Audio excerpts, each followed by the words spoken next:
Assalamualaikum warahmatullahi taala wabarakatuh dan selamat sejahtera. Okey. Okey, ada cikgu yang bertanya dengan saya bagaimana kita nak menambah kelas di dalam ID ni. Okey, mudah je cikgu-cikgu pergi macam biasa masuk dalam ID ni, kemudian pergi dekat bahagian pengurusan institusi. Okey, dekat bahagian sini pengurusan institusi, cikgu klik je bahagian ini. Kemudian macam biasa pergi dekat bahagian peranan. Pastikan tukar peranan kepada pentadbir pengurusan kelas. Okey, kemudian dekat sebelah bahagian kiri ini ada kurikulum, co-curriculum dan extra curriculum. Klik bahagian tu dan klik pengurusan kelas yang bahagian bawah ni. Okey, dan kita perhatikan pilih senarai kelas. Okey, jadi kita nampak senarai kelas kat sini. Okey, contoh ada beberapa kelas yang ada kita nak buka kelas baru ataupun penambahan kelas kan. So pilih dekat bahagian tahun. Tahun yang mana? Yang ini, bahagian sini ya.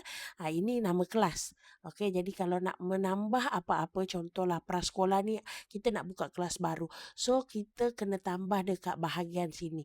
Nanti dia akan nama kelasnya akan bertambah sini. Jadi tekan mana? Tekan bahagian nama kelas, bukan dekat bilangan ya. Klik je bahagian ni contoh. Okey, dia akan keluar paparan seterusnya macam ni. Kemudian cikgu klik dekat untuk sekarang ni macam ni ada satu kelas sahaja kan. Jadi cikgu klik tambah, kemudian buat tetapan kelas.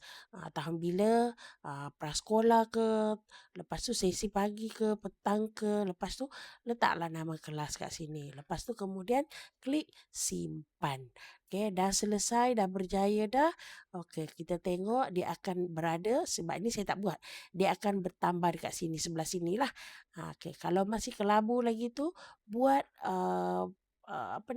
pindahan ahli yang lama ke ataupun masukkanlah nama murid satu-satulah. Dia macam ni. Kalau yang awal-awal tu dia mungkin warna kelabu sikitlah. Jadi cikgu-cikgu perlu tambah senarai nama pelajar. Macam mana nak tengok nak tambah senarai pelajar tu? Tengok tutorial saya yang sebelum ni. Okey? Boleh? Saya harap ianya berguna untuk cikgu-cikgu semua.